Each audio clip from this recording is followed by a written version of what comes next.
Meus irmãos, a paz do Senhor, bom dia, né? Vamos começar mais uma aula, a penúltima aula da apostila Soteriologia, né? Doutrina da Salvação. Mais uma aula tão importante como as outras. Nesta aula iremos estudar a doutrina da salvação no pensamento calvinista, tá? É importante que os irmãos, como sempre digo, né, tem me tornado repetitivo, mas é importante dizermos isso, que os irmãos tragam sempre suas Bíblias, né, para que possamos recorrer a algumas leituras quando necessário, né, alguns textos bíblicos para o nosso aprendizado, né? Espero que todos os irmãos também estejam com as suas apostilas em mão para a gente fazer uma recapitular aquilo que a gente lê, né? Recapitular a nossa leitura da apostila, tá bom? Então, doutrina da salvação no pensamento calvinista, tá bom? Vamos lá. Nós vamos já dizer para os irmãos que durante séculos, né, já vem sido discutido ou vem se discutindo, né, o pensamento calvinista, a ideia de Calvino, né? Quero lembrar os irmãos que Calvino, é lógico que nós vamos ver isso no decorrer da nossa apostila, mas Calvino fez parte da Reforma Protestante, é um dos reformadores, né? Podemos dizer que um dos mais importantes reformadores, teólogo, né? Escreveu várias obras. Acredito que dos reformadores, Calvino seja aquele que tenha a obra mais extensa. Eu falo isso a nível de intelectualidade, de escrita mesmo, né? Dos seus livros, né? Calvino tem interpretação de texto sobre Romanos, sobre Efésios e assim sucessivamente, né? Então, o pensamento calvinista é um pensamento que é discutido nas academias há muito tempo, tá? E essa discussão entre calvinismo e arminianismo não se chega a um denominador comum propriamente entre os teólogos, né? É uma discussão que não se fecha, não se consegue dizer quem verdadeiramente está com a razão, né? Mas é importante a gente pensar as duas doutrinas. É citado textos bíblicos.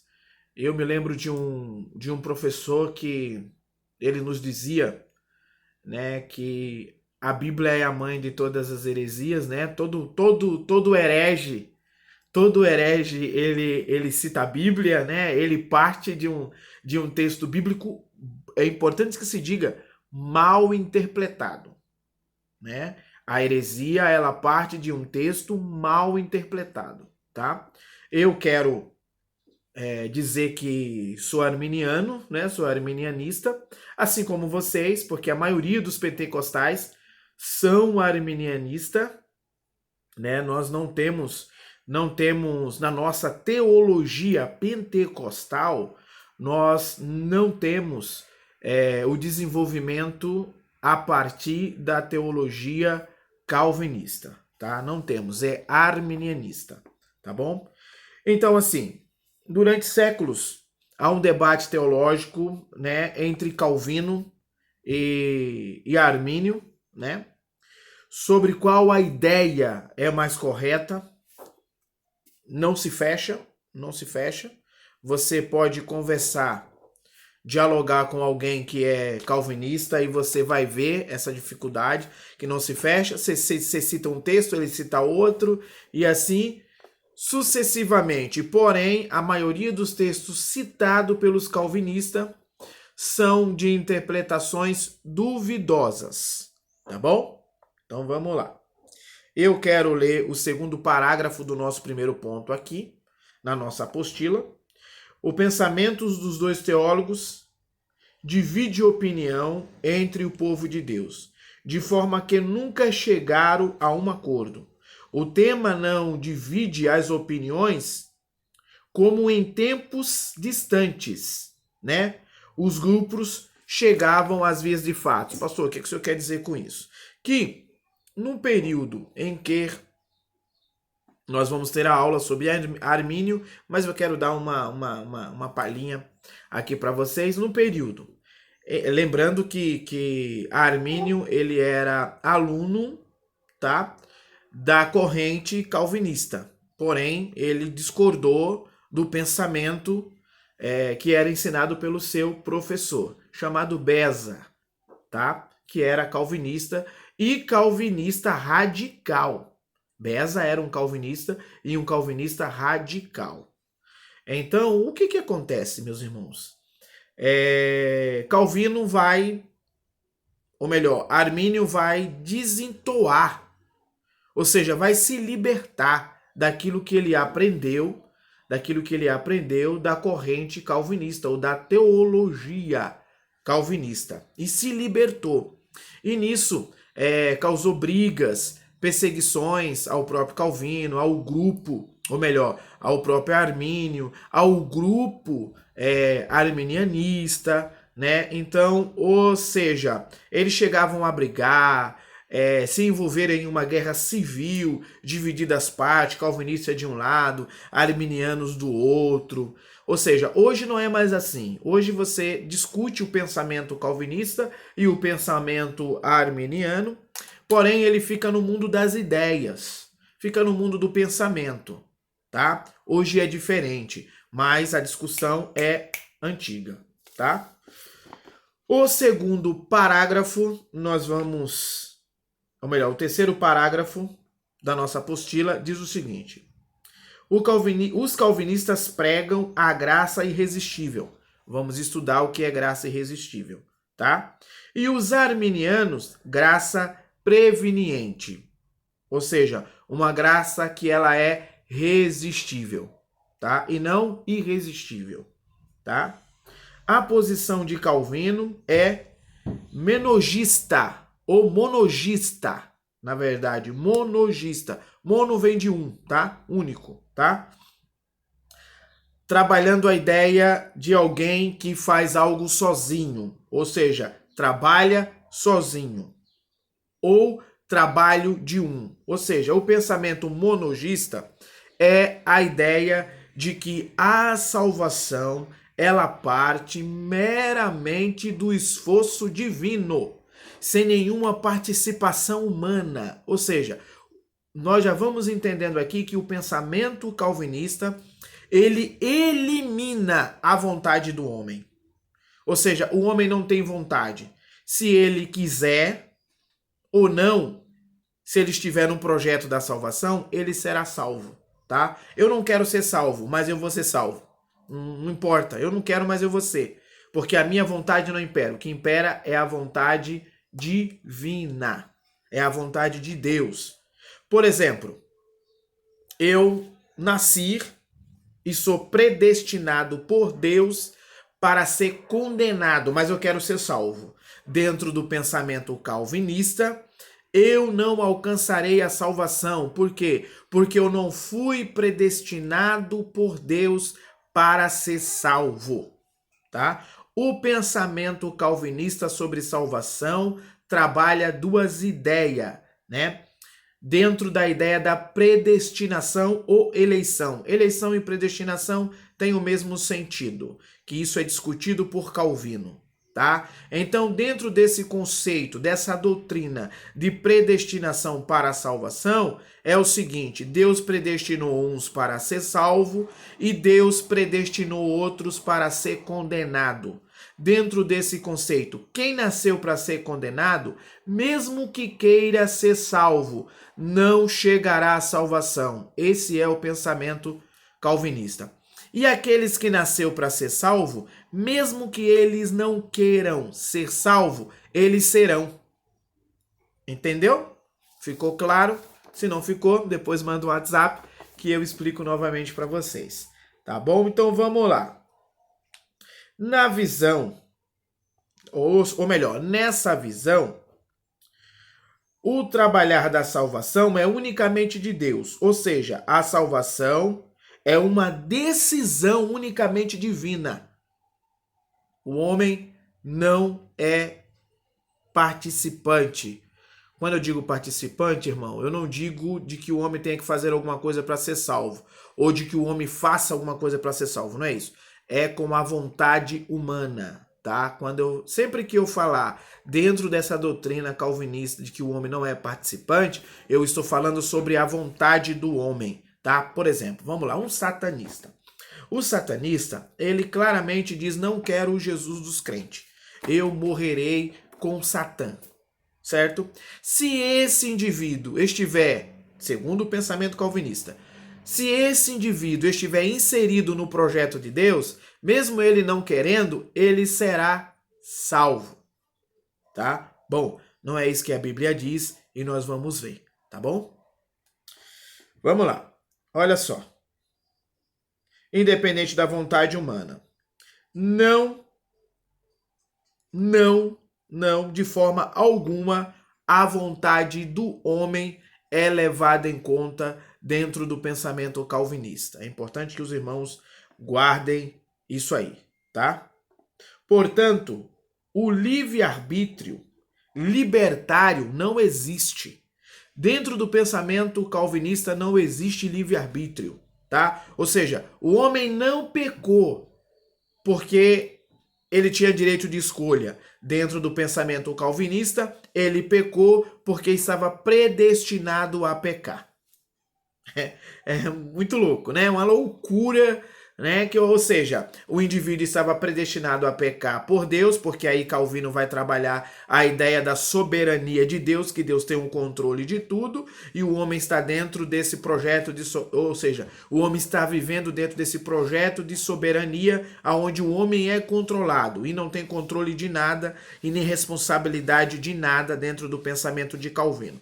Então, o homem peca porque Deus quis que o homem pecasse. E aí, a partir desse pecado, agora vão nascer pessoas que vão ser condenadas e outras que vão ser salvas. Ou seja, Deus induz o homem a pecar e depois de induzir o homem a pecar, cria um grupo para condená-lo dentro do pecado que Deus predestinou. É uma loucura, é uma pregação de um Deus, sem misericórdia, de um Deus que não tem amor, de um Deus que não é justo. É isso que apresenta a doutrina calvinista, e é por isso que a doutrina calvinista ela é confusa, porque ao mesmo tempo que ela prega isso, ela quer apresentar um Deus amoroso, e não cabe um Deus amoroso dentro desse pensamento. Não cabe. Eu não consigo imaginar um Deus que predestinou o homem a pecar e depois diz que ama. Eu não consigo entender um Deus que cria um grupo para ser salvo e um outro grupo para ser condenado. Eu não consigo encontrar amor numa pessoa ou num ser assim, né? Então, é confusa a doutrina calvinista, tá? Mas é bom que os irmãos conheçam. Do outro lado está a visão arminiana, que vai completamente na contramão calvinista. Armínio é sinergista, trabalha junto, ou seja, Deus trabalha com a vontade do homem. Eu quero ser salvo, eu creio que Jesus é Senhor, morreu e ressuscitou. Então Deus o conduz, esse indivíduo ou esta pessoa, para o caminho da salvação, né? Porque considera a participação do homem com Deus na salvação. Tá, outra coisa. Quando a gente cita dentro do pensamento arminiano que o homem trabalha com Deus dentro do projeto da salvação, novamente, não está dizendo que o homem faz alguma coisa. Não. Aqui é a ideia da vontade do homem, do querer do homem, tá? Crê no Senhor Jesus e serás salvo. Então eu tenho que querer ser salvo. Ok, meus irmãos? Ponto. Ficou claro essa primeira parte? Se não ficou, mande para mim uma mensagem de WhatsApp e eu te explico. Lembrando, irmãos, tá? Quero abrir um parênteses aqui, que eu ainda vou fazer um vídeo para vocês, tá? No fechamento desse ano, sobre as dúvidas que eu tenho descoberto de vocês na correção das provas, tá bom? Quero dizer aos irmãos que em dezembro a gente vai dar uma parada e volta só em fevereiro, tanto aqui em Taubaté como aí em Lavras de Mangabeira. Porém, nesse intervalo, antes de fechar, né, farei um vídeo para vocês tirando todas as dúvidas, tá bom? Vamos caminhar? Vamos lá?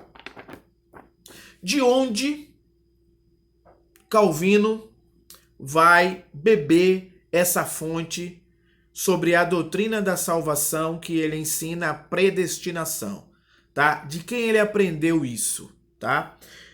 Calvino aprende isso de Agostinho de Hipona, né? O Santo Agostinho, como quem já foi católico, participou da Igreja Católica, sabe que aí, né, Santo Agostinho, né? Santo Agostinho, meus irmãos, era, né? Porque não existe mais, mas era um africano, né?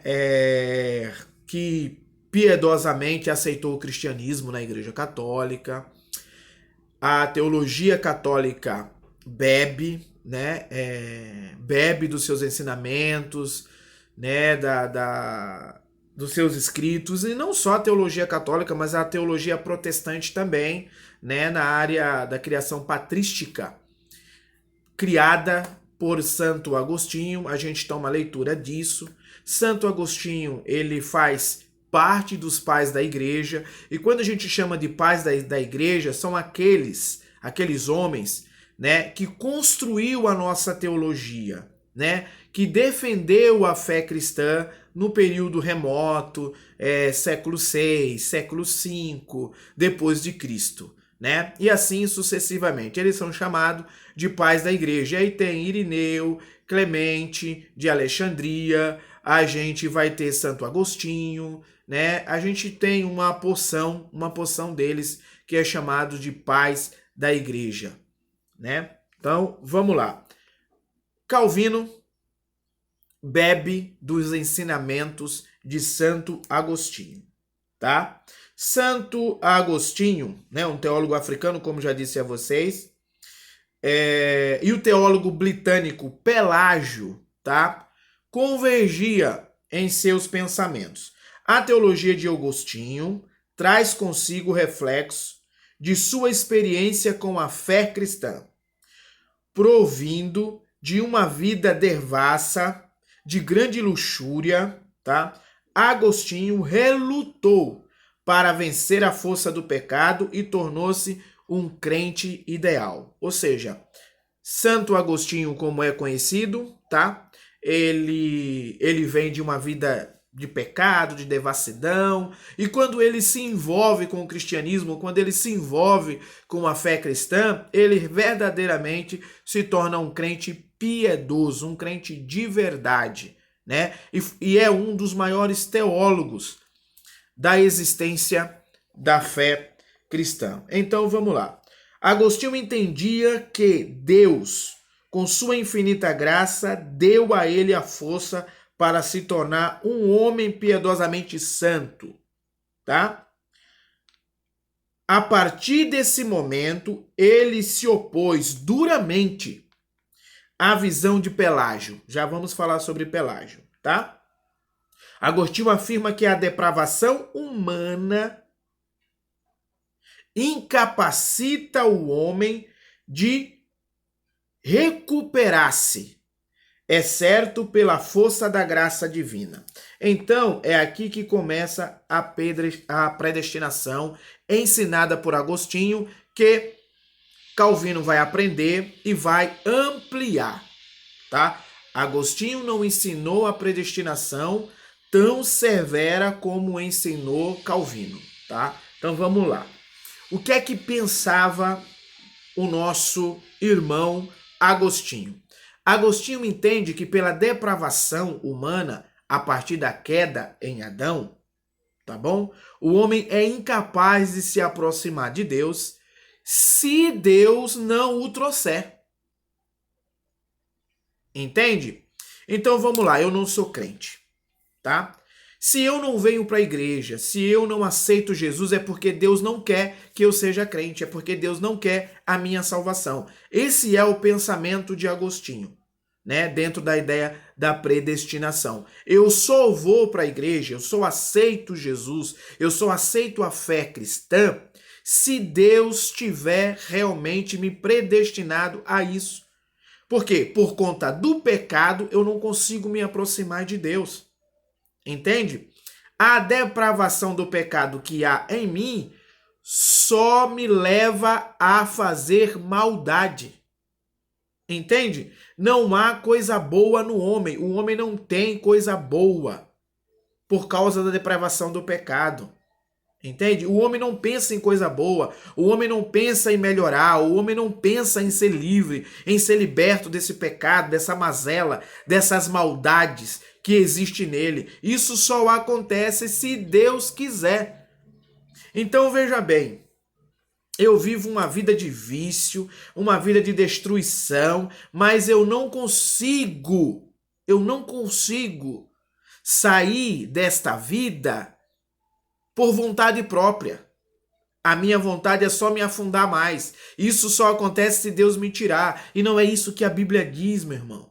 A Bíblia diz que o Espírito Santo nos convence do juízo e do pecado. Então, se ele trabalha para me convencer, é porque tem a minha vontade própria. Eu tenho que aceitar.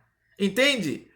É como, por exemplo, uma conversa de pai e filho. O pai diz para o filho, filho, olha, eu não quero que você ande com essas pessoas, porque essas pessoas não é boa, só vai te levar para o mau caminho e tal. E aí eu ouço essa verdade do meu pai e o que é que eu faço? Eu tenho que querer me afastar desses amigos, porque se eu não quiser me afastar desses amigos, eu não darei ouvido àquilo que o meu pai me falou. Então a vontade do homem por Deus é respeitada. O Espírito Santo me diz que eu estou errado, mas eu tenho que querer sair desse erro. E Agostinho diz que não, que a depravação do pecado não me deixa ver isso. Entende? E é aí que começa o conceito de predestinação, né? Ou seja, se não for por força divina. A partir do seu ensinamento sobre o pecado e a graça, Agostinho começa a desenvolver também a doutrina da predestinação. Não, porém, com a mesma ênfase com que Calvino, né? João Calvino, trataria o assunto séculos depois, tá? Mesmo de origem agostiniana, a doutrina da predestinação, como a conhecemos, foi desenvolvida por João Calvino, depois do seu tratado sobre graça e pecado. Por quê?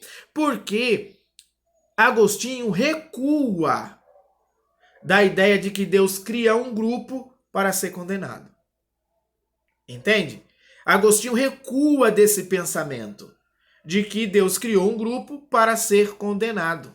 Agostinho não vai abraçar, não vai continuar com essa ideia. No final da vida, né, próximo do término de sua vida, Agostinho recua desse pensamento. Calvino não. Calvino mantém o pensamento de que Deus cria um grupo para ser salvo e um outro para ser condenado.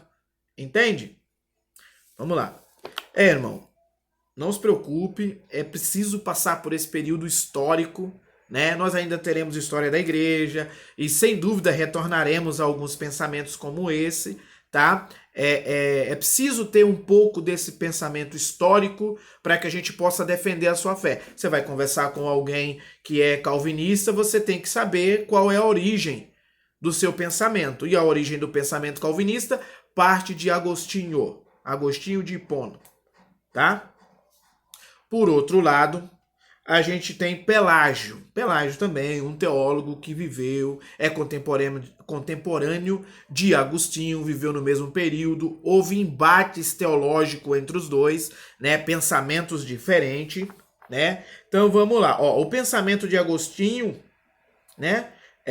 Desenvolve-se a partir de uma tarefa da qual fora incumbido, que era dar corpo à teologia de Pelágio, tá? Monge britânico que chegou a Roma em 409, tá bom? Mas de quem acabou discordando. Pelágio conhecido por sua santidade pessoal, né? gozando de boa reputação no seio da igreja, era um homem de elevada moral e conhecido por seu zelo, tá? Ou seja, era um homem zeloso, era um homem fiel à palavra de Deus, né? Porém, não vou ler aqui, irmão, porque senão não vai dar tempo, tá? Nosso tempo é curto, tá? Não vou ler tudo aqui, espero que os irmãos tenham lido, como já disse. Porém, Pelágio vai discordar, ou seja, vai desentoar do pensamento de Agostinho na seguinte forma. Primeiro, ele entende que o pecado é responsabilidade do homem, né? Você vai encontrar isso aqui na leitura. Pelágio entende que o pecado é responsabilidade do homem e não de Deus, mesmo entendendo que Deus é soberano e tem o controle de tudo. Porém, Deus não induz o homem a pecar. Ponto. Tá? A segunda coisa que Pelágio vai ensinar é que o homem tem que querer ser salvo, né? Deus respeita a vontade do homem. Então há uma liberdade de livre-arbítrio, né? Quando Agostinho e Calvino vai dizer que não há essa liberdade, Pelágio vai dizer não, há uma liberdade de livre-arbítrio. O homem tem direito de escolha, tá? A terceira verdade que Pelágio vai ensinar, e aí eu discordo de Pelágio, né? E a Bíblia também discorda de Pelágio, é sobre o pecado hereditário, a depravação universal, né? Pelágio entende que nenhum ser humano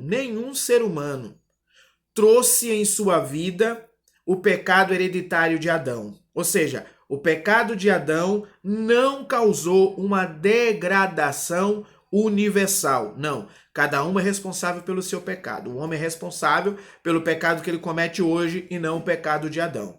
Ou seja, Pelágio não acredita nessa ideia hereditária do pecado de Adão. E aí eu discordo, porque Paulo vai... Desculpa, irmão. Porque aí Paulo vai dizer o seguinte, que todos pecaram e destituídos estão da glória de Deus, né? E Paulo vai fazer essa afirmação em Romano pensando na queda de Adão. Essa é a ideia. Lembra? Paulo vai falar do primeiro Adão, que era homem carnal, que falhou, e o segundo Adão, que é Cristo, né? Que é criado segundo Deus, né? Em santidade, em perfeição, e que conduz o homem a essa salvação. Então são essas três coisas que é bem verdade, tem muito mais coisas, mas está nessa essência do ensinamento de Pelágio, né? Eu quero ler aqui, ó. Eu quero ler aqui o penúltimo parágrafo desse pensamento de Pelágio. Acompanhe comigo aí, né? Tanto Pelágio como Agostinho tinha a sua razão. Agostinho punha ênfase na soberania de Deus e Pelágio na responsabilidade humana. Porém, a ênfase posta sobre o ponto que cada um defendia levou-os a polaridade, ou seja, polarizou o pensamento, tá? A ponto de Pelágio distanciar-se da necessidade da graça de Deus e Agostinho do conceito da verdadeira responsabilidade moral do homem. Cabe lembrar que Agostinho recuou antes a ideia de uma predestinação para a condenação, mesmo tendo ensinado no começo, tá? Vamos lá.